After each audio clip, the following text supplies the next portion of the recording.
A പ്ലേയേഴ്സിനെയും ബിയെയും സിയും ഒരുപോലെ treat ചെയ്യരുത്. അല്ലാതെ എവിടെ നിന്ന് എടുത്തിട്ട് കൊടുക്കുമെന്നാണ് ഇന്ന് ഈ പറയുന്നത്. നമ്മള് ലീഡറാണ്, ആ ലീഡർഷിപ്പ് ക്വാളിറ്റി കാണിക്കേണ്ട സമയമാണ്. It's possible. ഒരാൾക്കും ഇനി കൊടുക്കാൻ പാടില്ല. അവൻ പല വഴി അന്വേഷിച്ചുകൊണ്ടിരിക്കുക. എന്നിട്ട് ഇവരോട് പറയുന്ന ഇത്രേ ഉള്ളൂ, അവന്റെ കൺസെന്റ് മാത്രം കിട്ടിയാൽ മതി. ഇത് നിങ്ങൾ വിചാരിക്കും ഇത് ദുഷ്ടത്തരമല്ലേ എന്ന്. വാർ ടൈമിൽ രണ്ട് ഓപ്ഷനാണ് ഉള്ളത്. ഒന്ന് ക്യാഷ് ഇൻ കൂട്ടുക, രണ്ട് ക്യാഷ് ഔട്ട് കുറയ്ക്കുക. അതായത് വരുമാനം കൂട്ടുക, ചെലവ് കുറയ്ക്കുക. ചെലവ് കുറയ്ക്കുന്നതിനെ കുറിച്ച് നമുക്ക് ആദ്യം നോക്കാം. ചെലവ് കുറയ്ക്കാൻ മൂന്ന് മാർഗങ്ങളെ നമ്മുടെ മുന്നിലുള്ളൂ.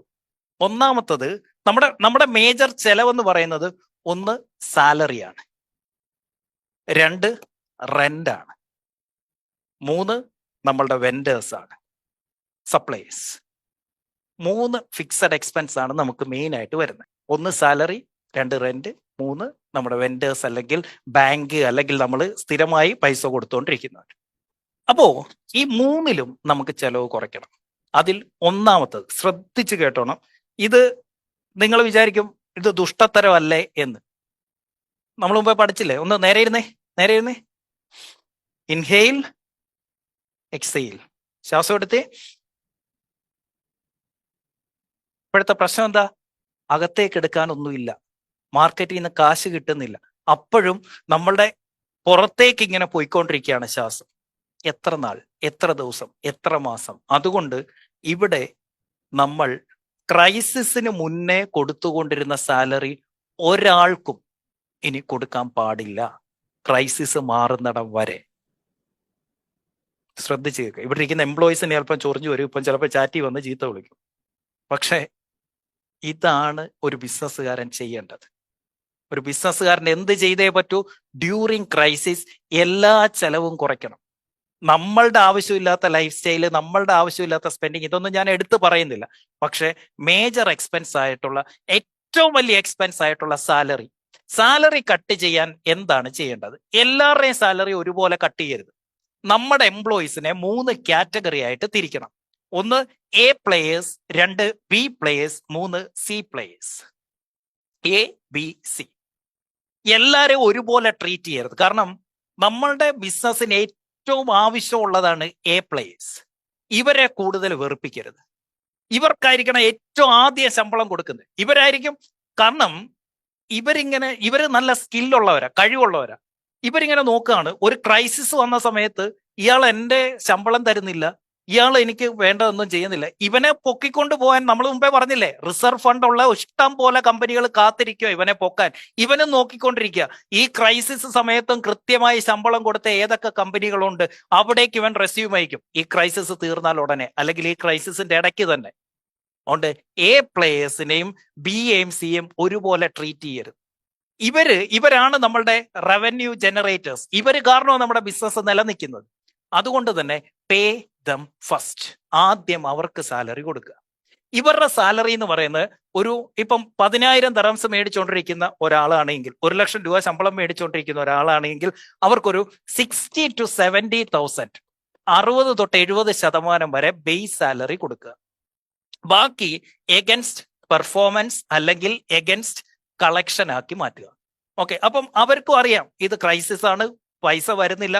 എന്നാലും അവരുടെ ഈ 60 to 70% എന്ന് പറയുന്നത് അവന്റെ ഫാമിലി ഇവിടെ കാണും, അവന്റെ കുഞ്ഞുങ്ങൾ ഇവിടെ പഠിക്കുന്നുണ്ട്, അവന് റെന്റ് കൊടുക്കണം, അവന് EMI കാണും. ഇതൊക്കെ അത് ഒന്ന് മെയിൻറ്റെയിൻ ചെയ്ത് പോകാൻ, അവനെ സാറ്റിസ്ഫൈ ചെയ്യാൻ 60 to 70% സാലറി അവന് കൊടുക്കുന്നു ബേസ് ആയിട്ട്. ബാക്കി 30% എന്ന് പറയുന്നത് നമ്മൾ എന്ത് ചെയ്യാണ്? നമ്മൾ എഗൻസ്റ്റ് അവന്റെ പെർഫോമൻസ്. ഈ വാർ ടൈമിൽ അവൻ കൂടുതൽ റവന്യൂ കൊണ്ടുവരികയാണെങ്കിൽ, കൂടുതൽ ക്യാഷ് കളക്ഷൻ കൊണ്ടുവരികയാണെങ്കിൽ അവന് ഫുൾ സാലറി. ക്ലിയർ? രണ്ട് ബിയുടെ പ്രത്യേകത, ഇവര് അത്ര വലിയ ഇമ്പോർട്ടന്റ് ആളുകളല്ല.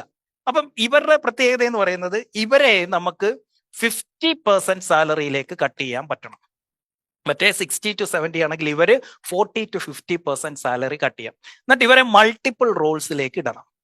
മൂന്നാമത്തുണ്ട് സി ടൈപ്പ് എംപ്ലോയീസ്. ഇവര് നമ്മളുടെ ബിസിനസിന്റെ അകത്ത് നോൺ എസെൻഷ്യൽ ആണ്.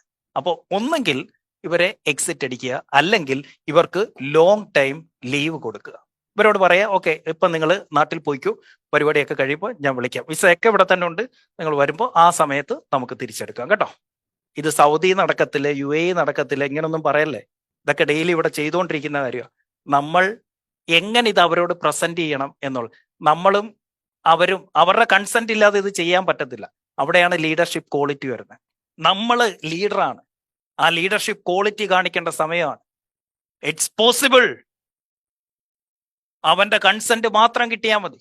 അല്ലാതെ എവിടെ നിന്ന് എടുത്തിട്ട് കൊടുക്കുമെന്നാണ് ഈ പറയുന്നത്. ഈ നോട്ട് പോസിബിൾ എന്ന് പറഞ്ഞ ആൾ എനിക്ക് തോന്നുന്നു എംപ്ലോയി ആണ്, അല്ലാതെ ഒരു ബിസിനസ് ഓണർക്ക് അങ്ങനെ പറയാൻ പറ്റില്ല. അവൻ പല വഴി അന്വേഷിച്ചുകൊണ്ടിരിക്കുക. എന്നിട്ട് ഇവരോട് പറയുന്നത് ഇത്രയേ ഉള്ളൂ, ക്രൈസിസ് മാറട്ടെ, മാറുന്ന സമയത്ത് ഇതെല്ലാം ബാക്ക് ടു ബേസിക്കും വരികയും ചെയ്യും. ആ സമയത്ത് നിങ്ങൾക്ക് പ്രോഫിറ്റിന്റെ ഇത്ര ശതമാനം നിങ്ങൾക്ക് ഷെയറും തരും, ഇത്ര നാളത്തേക്ക് സ്റ്റേ വിത്ത് അസ്. അങ്ങനെ പറയുന്നത്, അല്ലാതെ വെറുതെ കട്ട് ചെയ്യുമെന്നല്ല പറയുന്നത്. ഈ ക്രൈസിസ് മാറുമ്പോ ലാഭം വരുമ്പോ അതിന്റെ ഷെയർ ഇത്ര വർഷത്തേക്ക് അല്ലെ ഇത്ര മാസത്തേക്ക് കമ്പനിയുടെ പ്രോഫിറ്റിന്റെ ഇത്ര ശതമാനം നിങ്ങൾക്ക് ഉണ്ടായിരിക്കും. ഇനി സി ടൈപ്പിന്റെ അടുത്ത് പറയാണ്, ഇപ്പം നമ്മുടെ ആനുവൽ ലീവ് ഉണ്ടല്ലോ, സാധാരണ അത് നമ്മൾ എടുക്കുന്നത് ഓണത്തിനായിരുന്നു നിങ്ങൾ പോയിക്കൊണ്ടത്. ഇപ്പൊ ഒരു കാര്യം ചെയ്യും, ഈ മാസം നമ്മൾ ആ ആനുവൽ ലീവ് തരികയാണ്, നിങ്ങൾ പോയിക്കോന്നേ, പെയ്ഡ് ലീവ്. അപ്പൊ എന്താ, ആ സാലറി മാത്രം ബേസ് മാത്രം കൊടുത്താൽ പോരെ, ബാക്കി എക്സ്പെൻസ് വരുന്നില്ലല്ലോ. ക്രൈസിസ് സമയത്ത് ഓരോ ദറംസും ഓരോ റിയാലും നമ്മളെ സംബന്ധിച്ച് വളരെ വിലപ്പെട്ടതാണ്. എംപ്ലോയീസിനെ 3 ലിസ്റ്റ് ആക്കണം, ABC. എ വിളിച്ചിരുത്തിയിട്ട് പറയണം. അന്ന് ഒരു കാര്യം ഇങ്ങോട്ട് ശ്രദ്ധിച്ചു കേട്ട്, ഈ എയെ കൂടിരുത്തിക്കൊണ്ട് ആദ്യം അവരോട് കാര്യങ്ങൾ പറഞ്ഞ് മനസ്സിലാക്കണം, എന്നിട്ട് അവരെയും കൂടെ കൂടിരുത്തിക്കൊണ്ട് വേണം ഇവരുടെ തീരുമാനം എടുക്കാൻ. അപ്പൊ എന്തായാലും ഉണ്ടായി, ഇവര് ലീഡറായിട്ട് മാറും. ഡിസിഷൻ എടുക്കുന്ന കൂട്ടത്തിൽ ഇവരും കൂടെ വരും. അവർ നമ്മുടെ കൂടാവും, നമ്മളുടെ കൂടെ നിൽക്കും. അവരെ ഒന്നിച്ചിരുത്തി അല്ല ഡിസ്കസ് ചെയ്യേണ്ടത്, കാറ്റഗറൈസ് ചെയ്യുക, അവരോട് ഇരുന്നിക്കുക, സംസാരിക്കുക, ക്ലിയർ ചെയ്ത് വിടുക.